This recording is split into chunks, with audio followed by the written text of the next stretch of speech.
Hello दोस्तों, मैं आप सभी लोगों का एक बार पुनः अपने YouTube चैनल पे स्वागत करता हूं। दोस्तों, आप लोगों के लिए दो बड़ी अपडेट हो रहे हैं। तो अभी जो अपडेट है वो है कि जो आज सुनवाई हुई है हाई कोर्ट में, तो इसकी जो अगली सुनवाई होगी दोस्तों, उसकी डेट घोषित कर दी गई है। तो उसकी अगली सुनवाई कब होगी, एक तो उस बारे में, और आवेदन जो सॉरी आपका जिला आवंटन को लेकर के अभी निदेशालय से जो खबर आई है उसको लेकर के बहुत बड़ी अपडेट है। तो चलिए दोनों अपडेट्स पर आपकी बात करते हैं, फिर उसके बाद आगे चर्चा करेंगे क्या किया जा सकता है और क्या किया नहीं जा सकता आगे की प्रक्रिया में। देखिए, तो दोस्तों रीट लेवल 1 से जुड़ा हुआ लीक का मामला है। ये जी राजस्थान की अपडेट है अभी की थोड़ी देर पहले की। हाई कोर्ट ने लेवल 1 की नियुक्तियों को रखा याचिका के निर्णयाधीन। Acting CJ M A Srivastava ने दिए आदेश। सुनवाई के दौरान एसओजी के अधिकारी हुए अदालत में पेश। एडीजी अशोक राठौड़ आपको जानते हैं सभी। अधिकारी ने मामले की जांच रिपोर्ट की अदालत में पेश। मामले में अब 26 मई को होगी अगली सुनवाई। तो दोस्तों, अगली सुनवाई जो है वो 26 मई को होगी। अब आप लोगों के सर में मन में जो सवाल आ रहा है वही मेरे मन में भी आ रहा था, लेकिन उसको लेकर के आगे जो उसका जवाब जो मिला वो निदेशालय की ओर से दे दिया गया कि रीट लेवल 1 की नियुक्ति प्रक्रिया पर हाईकोर्ट के आदेश का असर पड़ेगा या नहीं। कोर्ट के आदेश की कॉपी पढ़ने के बाद यथास्थिति करेंगे स्पष्ट। तो दोस्तों, मैं आपको पूरी पूरी बात बता देता हूं। देखिए, अब डिटेल में समझ लीजिए, एक एक पॉइंट मैं आपको समझाने की पूरी कोशिश करता हूं। क्योंकि अब क्या हुआ है कि आपकी जो मामले की सुनवाई है वो 26 मई को होगी, और इधर से गौरव अग्रवाल जी का आप देख सकते हैं जो उन्होंने कहा है कि भाई हम आदेश की कॉपी पढ़ने के बाद यथास्थिति करेंगे स्पष्ट। तो दोस्तों, सीधी सी बात है कि फिलहाल आपकी जो नियुक्ति प्रक्रिया निदेशालय की ओर से है, ये अभी शायद मुझे लगता है एक दो दिन तो नहीं होगी आप लोगों का जिला अलॉटमेंट। तो एक दो दो तीन दिन मान करके चलिए कि आपको, मुझे नहीं लगता कि जिला आवंटन होगा। क्योंकि उसका सबसे बड़ा कारण ये है कि फिलहाल कोर्ट की आदेश की कॉपी आएगी। एक सेकंड रुकिए। हाँ, तो बात यह है कि आपके कोर्ट का जो आदेश है उसकी कॉपी आएगी, कोर्ट के आदेश की, कोर्ट ऑर्डर की, जो आज सुनवाई हुई है। और इसके बाद उसको निदेशालय के द्वारा पढ़ा जाएगा कि क्या इसमें मतलब किन चीज़ों पर ध्यान देना है, क्या नहीं करना है, क्या नहीं करना। और इसकी दोस्तों अगली सुनवाई देखो 26 मई को है। अब सीधी सी बात है कि 26 मई मतलब लगभग आज से एक महीने बाद।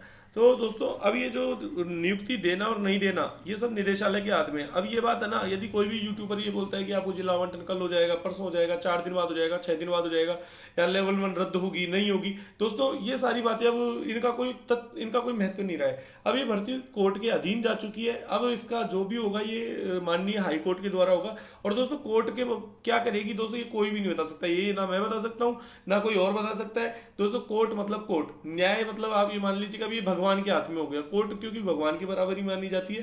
तो और भगवान की जो चीज हाथ में होती है दोस्तों, उसका फैसला भगवान करते हैं। उसका फैसला कोई और कर भी नहीं सकता। हम इंसानों की इतनी ताकत हो भी नहीं सकती कि हम भगवान के फैसले को जान सकें। तो मेरा मकसद तो केवल आप लोगों को इतना सा बताना है कि अब ये सब कुछ निदेशालय के हाथ में, कि निदेशालय क्या करता है। और निदेशालय दोस्तों वही करेगा जो कोर्ट कहेगा।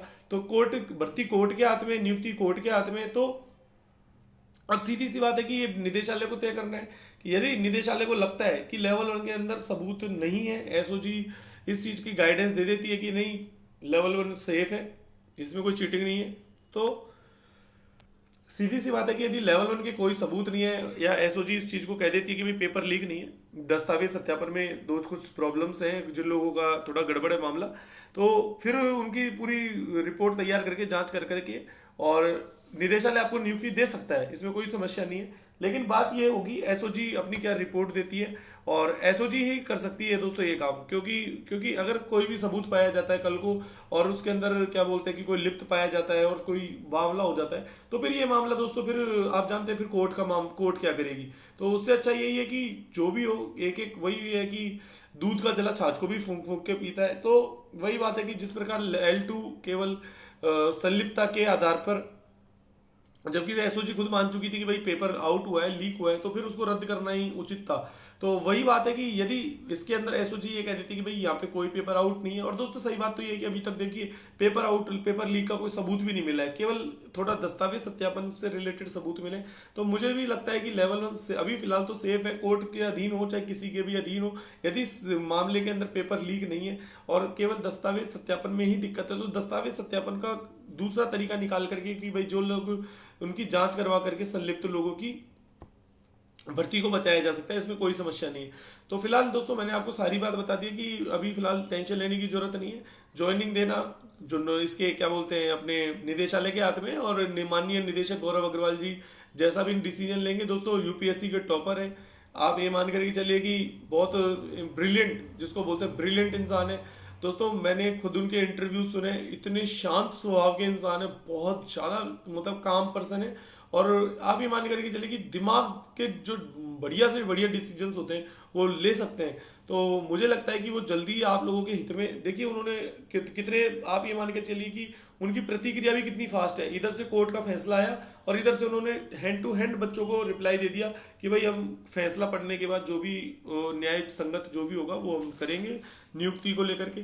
तो आप देख सकते हैं कि दोस्तों कि इसे एक कहते हैं कि एक जिम्मेदार व्यक्ति किस प्रकार अपनी जिम्मेदारी निभाता है। एक बड़े मंचासीन, एक मतलब आप कहते हैं कि बड़े पद पर बैठने के बावजूद भी उनके अंदर बिल्कुल इस चीज को लेकर के आप मान सकते हैं कि वो एक बिल्कुल मतलब जिसको कहते हैं कि कितने संवेदनशील है कि आप लोगों के लिए हाथों हाथ उन्होंने अपना रिप्लाई दिया।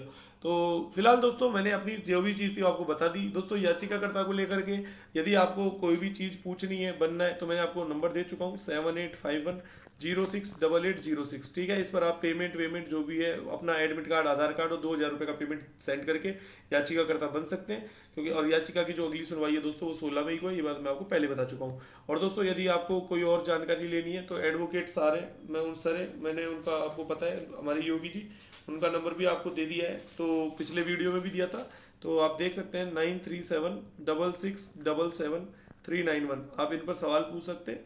ठीक है, और यदि अनिकेत जी से कोई चीज़, वैसे तो वो अनिकेत जी भी अच्छे इंसान है, यदि आपको उनसे कोई बात करनी है तो 9982907439। ठीक है ना, ये 3 नंबर है, आपको जिससे चाहो उससे बात कर सकते हो। पेमेंट चाहो तो दोस्तों पेमेंट आप अनिकेत जी या मुझे किसी को भी सेंड कर सकते हो, जैसा आपका मन है।